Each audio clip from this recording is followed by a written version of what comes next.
Hello दोस्तों, मेरा नाम पूनम है। उम्र है अभी 20 साल की। बस थोड़ी सी जवानी का रंग चढ़ा हुआ है। गांव वाली लड़की हूँ, जहाँ हवा में मिट्टी की खुशबू घुली रहती है और सूरज की किरणें त्वचा को सहलाती हुई निकल जाती हैं। मेरी आंखें काली काली, जैसे रात का अंधेरा जो किसी को सोने न दे, और होंठों पर हमेशा एक मुस्कान लटकी रहती है, वो वाली जो किसी को बेचैन कर दे। गांव में लोग कहते हैं पूनम का चलना फिरना ऐसा है कि बस देखते ही दिल में कुछ हलचल मच जाती है। लेकिन अरे, ये तो बस शुरुआत है। आज मैं अपनी कहानी सुनाऊंगी, जो मेरी ज़िंदगी की एक लंबी सैर है। सुनो धीरे धीरे, क्योंकि इसमें ऐसे मोड़ हैं जो तुम्हें सोचने पर मजबूर कर देंगे। थोड़ा तड़का, लेकिन अंत तक रुको, वादा है सब कुछ बदल जाएगा। सब कुछ शुरू हुआ उस दिन जब गांव में भैया का ब्याह तय हुआ। भैया से बड़े तो नहीं, लेकिन घर के सबसे लाडले थे रामू भैया। उनका ब्याह एक अमीर घर की लड़की से हो रहा था, जो शहर से आई थी। नाम था सीमा का। सीमा दीदी जैसी लगती, लेकिन उम्र में मुझसे 2 साल बड़ी। जब वो पहली बार घर आई तो मैं रसोई में थी, आटा गूंथ रही थी और मेरे हाथों में आटे का सफ़ेद रंग चिपका हुआ था। वो अंदर आई, साड़ी पहने जो हल्के हरे रंग की थी, वो रंग जो पत्तों की तरह ताजगी देता है।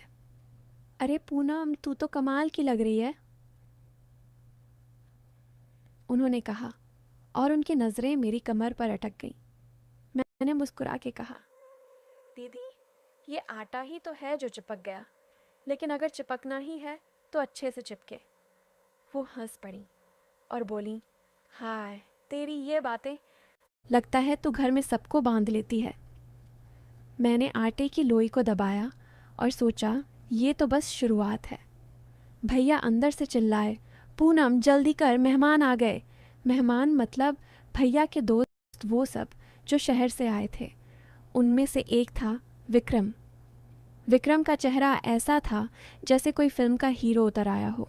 लंबा, गोरा, और आंखों में वो चमक जो किसी को घूरते हुए सोचने पर मजबूर कर दे। विक्रम ने जैसे ही मुझे देखा तो उसके होंठों पर मुस्कान फैल गई।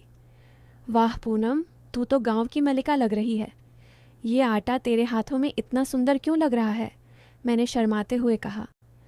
भैया, ये तो बस काम का धंधा है, लेकिन अगर मल्लिका हूँ तो राजा कौन?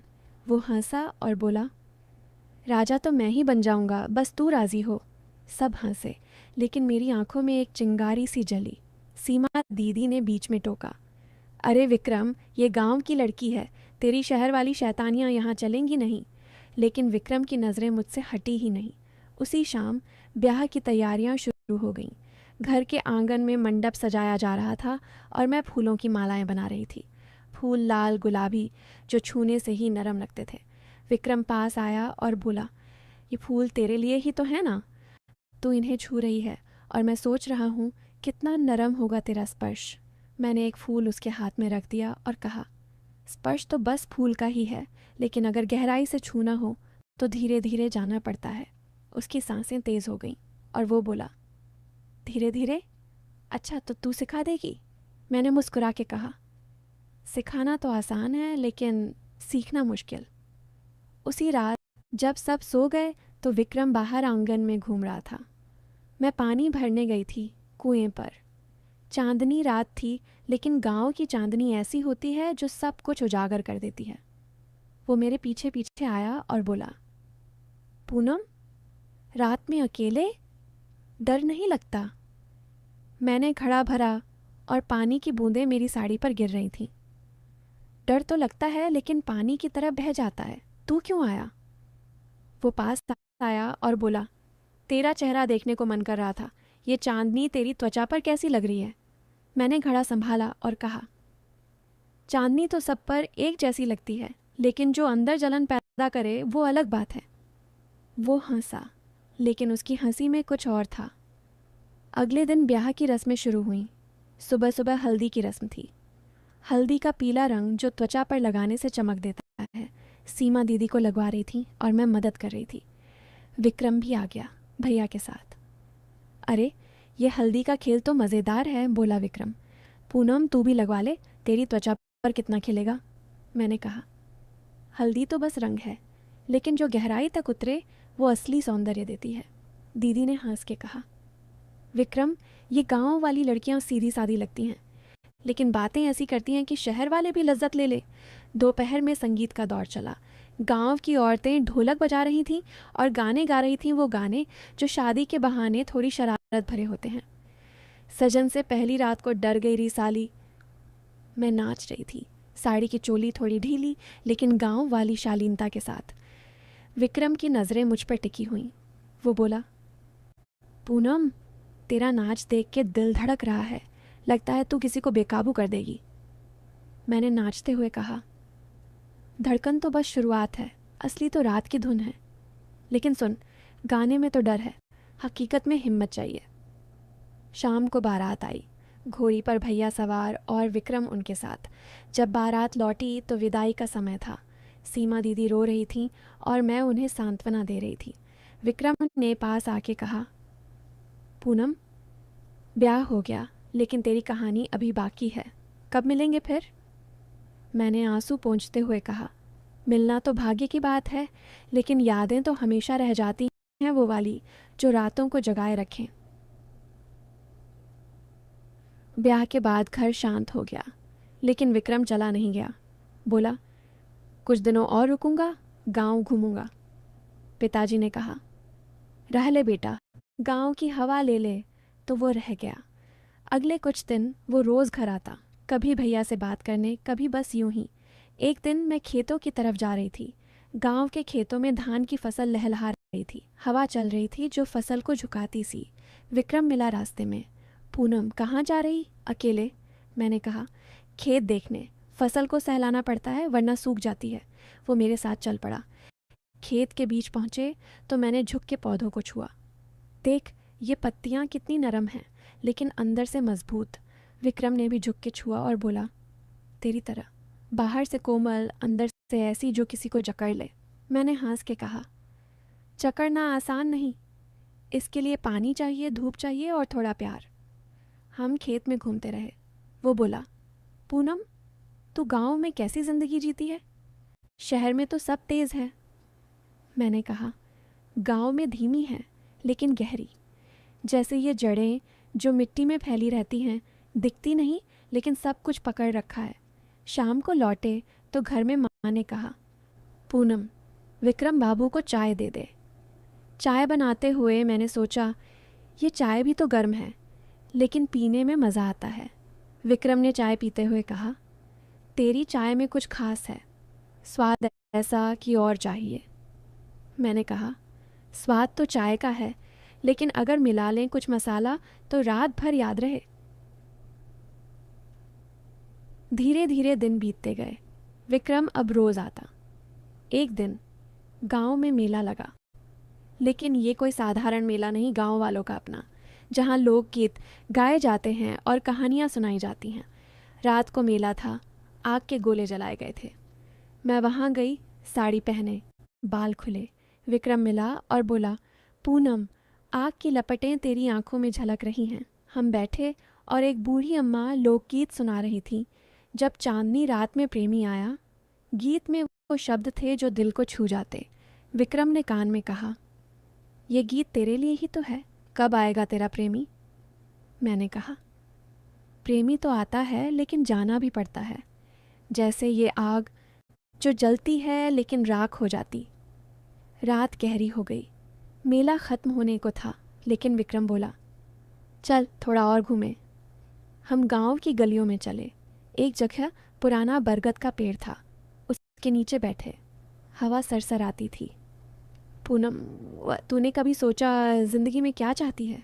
मैंने कहा, चाहत तो बहुत हैं, लेकिन पूरी हो तो मज़ा है।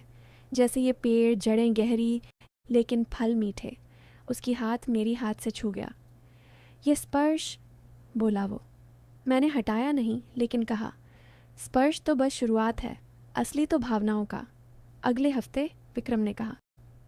पूनम, मैं तुझे कुछ दिखाऊं। वो मुझे गांव के बाहर एक पुरानी हवेली ले गया। हवेली खंडहर सी, लेकिन अंदर चित्र बने हुए थे पुराने राजा रानियों के। देख, ये रानियां कितनी सुंदर थीं, लेकिन उनकी कहानियां दर्द भरी। मैंने एक चित्र देखा, रानी की मुस्कान। सुंदरता तो बाहरी है, लेकिन अंदर का राज अलग। हम अंदर घुसे, धूल उड़ रही थी। एक कमरे में पुरानी किताबें पड़ी थीं। विक्रम ने एक उठाई और पढ़ने लगा प्रेम कथाएं। सुन ये लाइन। उसकी आंखों में डूब गया और कभी बाहर ना आया। मैंने कहा, डूबना आसान, बाहर आना मुश्किल, लेकिन अगर डूबो तो पूरी तरह। हवा में धूल के कण नाच रहे थे जैसे कोई जादू। विक्रम पास आया। पूनम, तू ऐसी ही है, डुबो देती है। मैंने मुस्कुरा के कहा, डुबकी तो लगानी पड़ती है, लेकिन तैरना भी आना चाहिए। दिन बीतते गए और विक्रम की बातें गहरी होती गईं। एक शाम घर के पीछे के बगीचे में आम के पेड़ थे, फल लदे हुए। मैं आम तोड़ रही थी। ऊपर चढ़ी, साड़ी थोड़ी ऊपर सरक गई। विक्रम नीचे खड़ा देख रहा। सावधान पूनम, गिर मत जाना। मैंने एक आम तोड़ा और नीचे फेंका। लो, ये तेरा, मीठा है। वो काटा और रस बहा। रस तो बह रहा है, लेकिन तू ऊपर से कितनी ताज़ा लग रही। मैं नीचे उतरी और कहा, ताजगी तो फल की है, लेकिन चखना पड़ता है। लेकिन सावधान, रस चिपक जाता है। हम बगीचे में बैठे आम खाते। वो बोला, पूनम, तू जानती है मैं कब से सोच रहा हूँ। मैंने बीच में कहा, सोचना अच्छा है, लेकिन बोलना और बेहतर। लेकिन रात हो रही है, घर चल। धीरे धीरे लगने लगा कि कुछ होने वाला है। विक्रम की नज़रें अब छिपी नहीं रहती। एक दिन गांव में नदी किनारे, नदी सूखी सी, लेकिन पानी का बहाव याद आता। मैं कपड़े धोने गई। विक्रम आया। पूनम, ये पानी कितना शांत है। मैंने कपड़े रगड़े और फोम उड़ा। शांत तो लगता है, लेकिन अंदर उफान है। वो पास बैठा, तेरी तरह। बाहर शांत, अंदर। मैंने पानी में हाथ डाला। अंदर क्या, बोलना। वो बोला, ज्वाला। शाम को लौटे तो माँ ने कहा, पूनम, विक्रम बाबू अच्छे लगते हैं, शादी की बात। मैं हंसी। माँ, शादी तो भाग्य है, लेकिन असल में मेरी ज़िंदगी का राज कुछ और था। विक्रम को लग रहा था कि मैं उसकी ओर खिंची जा रही हूँ, लेकिन हकीकत में मैं अपनी पढ़ाई के बारे में सोच रही थी। गांव में स्कूल था, लेकिन मैं शहर जाकर नर्स बनना चाहती थी। रातें मैं किताबें पढ़ती, छिप छिप के। विक्रम को विलाती नहीं, क्योंकि वो सोचता लड़कियां बस घर संभाले। एक रात जब वो घर आया तो मैंने कहा, विक्रम, कल सुबह चल, मैं तुझे कुछ दिखाऊं। सुबह मैं उसे स्कूल ले गई। ये मेरा राज है, मैं यहाँ पढ़ती हूँ। वो हैरान, पूनम, तू पढ़ाई? मैंने कहा, हाँ, डॉक्टर बनूंगी, लोगों की सेवा करूंगी। उसकी आंखें बदल गईं। मैं तो सोचता था। मैंने कहा, सोचना गलत न था, लेकिन समझना ज़रूरी। फिर भी वो रुक नहीं। एक दिन गांव के मंदिर में, पूजा का समय, मैं फूल चढ़ा रही थी, विक्रम पीछे। भगवान सब देखते हैं, मैंने कहा। हाँ, और वो जानते हैं दिल की बात। मंदिर से लौटे तो रास्ते में एक बूढ़ा आदमी मिला, बीमार। मैंने उसे दवा दी जो घर से लाई थी। विक्रम देखता रहा। तू तो फरिश्ता है।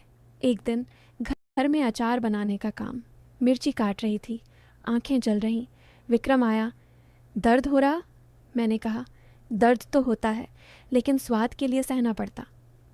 वो हंसा, लेकिन धीरे धीरे वो बदलने लगा। अंत में विक्रम को पता चला कि मैं शहर जाऊंगी पढ़ाई के लिए। वो रोया। पूनम, मैं गलत था, तू मेरी बहन जैसी है। मैंने कहा, बहन नहीं, दोस्त, और दोस्ती अमर है। वो चला गया, लेकिन वादा किया मदद करेगा। आज मैं नर्स हूँ, गांव लौटी। विक्रम शादीशुदा, लेकिन हमारी दोस्ती बरकरार। लेकिन असल में ये कहानी दोस्ती की है, सेवा की। और अंत में सब अच्छा लगता है